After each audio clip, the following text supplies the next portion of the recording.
ನಮಸ್ಕಾರ. ಬನ್ನಿ, ಇವತ್ತೊಂದು ಅದ್ಭುತವಾದ ಕಥೆ ಕೇಳೋಣ. ಇದು ಪ್ರೀತಿಯ ಕಥೆ. ಇದೊಂದು ಭಯಾನಕ ರಹಸ್ಯದ ಕಥೆ. ಹಾಗೇನೆ ಒಂದು ಇಡೀ ರಾಜವಂಶದ ಹಣೆಬರಹವನ್ನೇ ಬದಲಿಸಿದ ಶಾಪದ ಕಥೆ.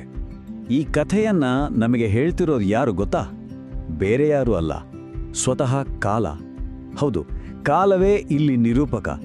ಅದು ಗಂಗಾ ನದಿಯ ತೀರದಲ್ಲಿ ನಿಂತು ರಾಜ ಶಂತನುವಿನ ಜೀವನದ ದುರಂತ ಕಥೆಯನ್ನ ನಮ್ಮ ಕಣ್ಣು ಮುನ್ನೆ ತೆರೆದಿಡ್ತಾ ಇದೆ. ಇದು ನಿಜಕ್ಕೂ ಈ ಕಥೆಗೆ ಒಂದು ವಿಶೇಷವಾದ ಸ್ಪರ್ಶ ಕೊಡುತ್ತಲ್ವಾ? ಈ ಕಥೆಯ ಅತಿ ದೊಡ್ಡ ಪ್ರಶ್ನೆನೇ ಇದು. ತುಂಬಾನೇ ಆಘಾತಕಾರಿ ಪ್ರಶ್ನೆ ಅಲ್ವಾ? ನಾವು ಯಾವಾಗಲೂ ಹೇಳ್ತೀವಿ, ತಾಯಿಯ ಪ್ರೀತಿಗಿಂತ ದೊಡ್ಡದು ಈ ಜಗತ್ತಲ್ಲಿ ಏನೂ ಇಲ್ಲ ಅಂತ. ಆದರೆ ಇಲ್ಲೊಬ್ಳು ತಾಯಿ ತಾನು ಹೆತ್ತ ಮಕ್ಕಳನ್ನೇ ಒಂದರ ಹಿಂದೊಂದು ನೀರಿನಲ್ಲಿ ಮುಳುಗಿಸಿ ಕೊಲ್ತಾ ಇದ್ದಾಳೆ. ಇದರ ಹಿಂದಿನ ಕಾರಣವಾದರೂ ಏನು?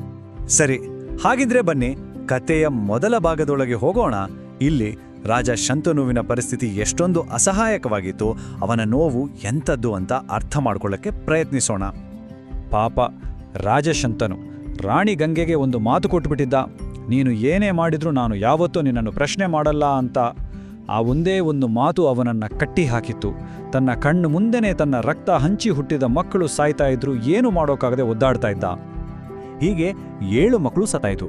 ಈಗ 8ನೇ ಮಗು ಹುಟ್ಟಿದೆ. ಈ ಬಾರಿಯಾದರೂ ರಾಜ ಸುಮ್ಮನಿರ್ತಾನಾ?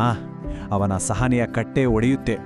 ಒಬ್ಬ ರಾಜನ ಕರ್ತವ್ಯಕ್ಕೂ ಒಬ್ಬ ತಂದೆಯ ಪ್ರೀತಿಗೂ ನಡುವೆ ದೊಡ್ಡ ಹೋರಾಟವೇ ನಡೆಯುತ್ತೆ. ಯೋಚನೆ ಮಾಡಿ, ಶಂತನುವಿನ ಮನಸ್ಸಲ್ಲಿ ಎಂಥ ಸಂಘರ್ಷ ನಡೀತಾ ಇರಬೇಕಾ?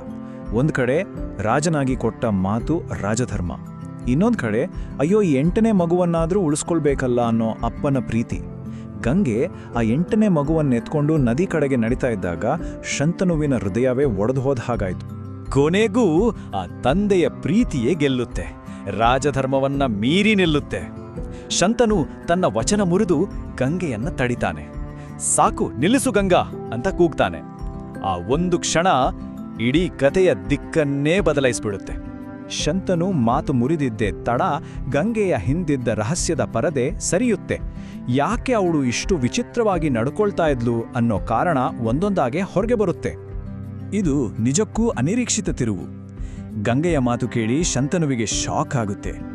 ಅವಳು ಹಂತಕಿಯಲ್ಲ, ಬದಲಿಗೆ ಶಾಪಗ್ರಸ್ತರಾಗಿದ್ದ ತನ್ನ ಮಕ್ಕಳಿಗೆ ಮುಕ್ತಿ ಕೊಡುತ್ತಿದ್ದ ಒಬ್ಬ ಕರುಣಾಮಯಿ ತಾಯಿ ಅನ್ನೋ ಸತ್ಯ ಹೊರಬರುತ್ತೆ.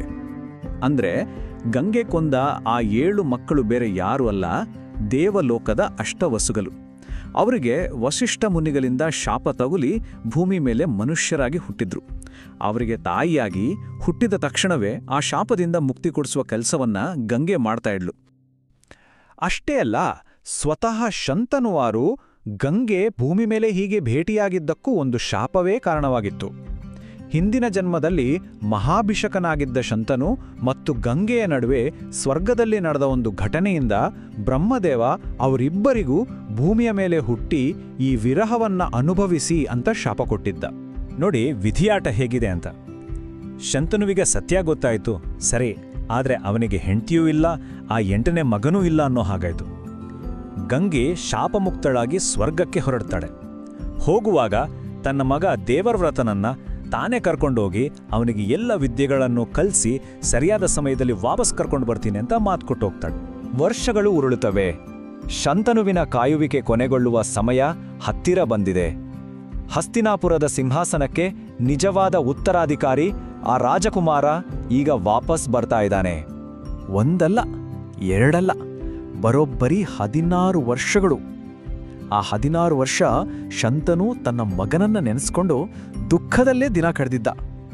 ಅವನ ಜೀವನದಲ್ಲಿ ಸಂತೋಷ ಅನ್ನೋದೇ ಮಾಯವಾಗಿತ್ತು. ಅದೊಂದು ಅದ್ಭುತವಾದ ದೃಶ್ಯ. ರಾಜ ಶಂತನು ಗಂಗಾ ನದಿಯ ತೀರದಲ್ಲಿ ಹೋಗ್ತಿರ್ಬೇಕಾದ್ರೆ ರಭಸವಾಗಿ ಹರಿಯೋ ಗಂಗೆಯ ಹರಿವು ನಿಂತೋಗಿದೆ.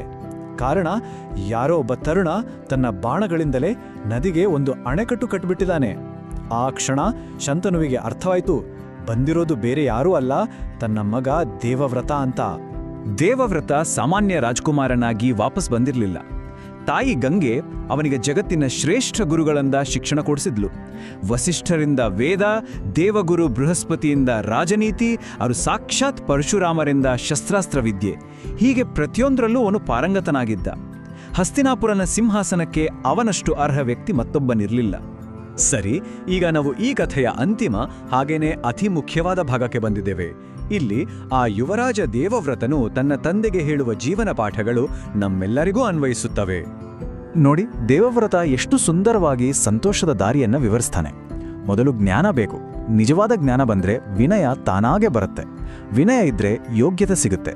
ಆ ಯೋಗ್ಯತೆಯೇ ಸಂಪತ್ತನ್ನ ತಂದುಕೊಡುತ್ತೆ. ಕೊನೆಗೆ ಆ ಸಂಪತ್ತನ್ನ ಧರ್ಮದ ದಾರಿಯಲ್ಲಿ ಬಳಸಿದ್ರೆ ಅದೇ ನಿಜವಾದ ಸಂತೋಷ ಅಂತ ಹೇಳ್ತಾರೆ. ಆಮೇಲೆ ಕರ್ತವ್ಯದ ಬಗ್ಗೆ ಮಾತಾಡ್ತಾ ಒಂದು ಅದ್ಭುತವಾದ ಲೆಕ್ಕಾಚಾರವನ್ನೇ ಕೊಡ್ತಾನೆ.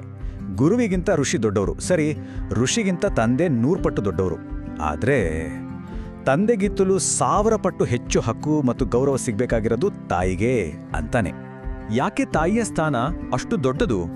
ಅದಕ್ಕೆ ದೇವವ್ರತ ಕೊಡುವ ಕಾರಣ ಇದು. ಮಗ ದಾರಿ ತಪ್ಪಬಹುದು, ಕೆಟ್ಟ ಮಗನಾಗಬಹುದು. ಆದರೆ ತಾಯಿ, ಆಕೆ ಯಾವತ್ತೂ ಕೆಟ್ಟ ತಾಯಿಯಾಗೋಕೆ ಸಾಧ್ಯನೇ ಇಲ್ಲ.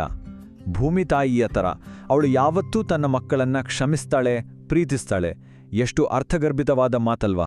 ಈ ಇಡೀ ಕಥೆ ನಮ್ಮ ಮುಂದೆ ಒಂದು ದೊಡ್ಡ ಪ್ರಶ್ನೆಯನ್ನ ಇಡುತ್ತೆ. ನಿಜವಾದ ಕರ್ತವ್ಯ ಅಂದ್ರೆ ಏನು? ಶಂತನು ಕೊಟ್ಟ ಮಾತಿಗೆ ಬದ್ಧನಾಗಿರೋದು ಅವನ ಕರ್ತವ್ಯ ಆಗಿತ್ತಾ, ಅಥವಾ ತಂದೆಯಾಗಿ ಮಗುವನ್ನ ಕಾಪಾಡೋದು ಅವನ ಕರ್ತವ್ಯ ಆಗಿತ್ತಾ? ಗಂಗೆ ಮಾಡಿದ್ದು ಸರಿನಾ? ಈ ಪ್ರಶ್ನೆಗಳಿಗೆ ಉತ್ತರ ಅಷ್ಟು ಸುಲಭವಲ್ಲ ಅಲ್ವಾ? ಇದರ ಬಗ್ಗೆ ಯೋಚನೆ ಮಾಡಿ.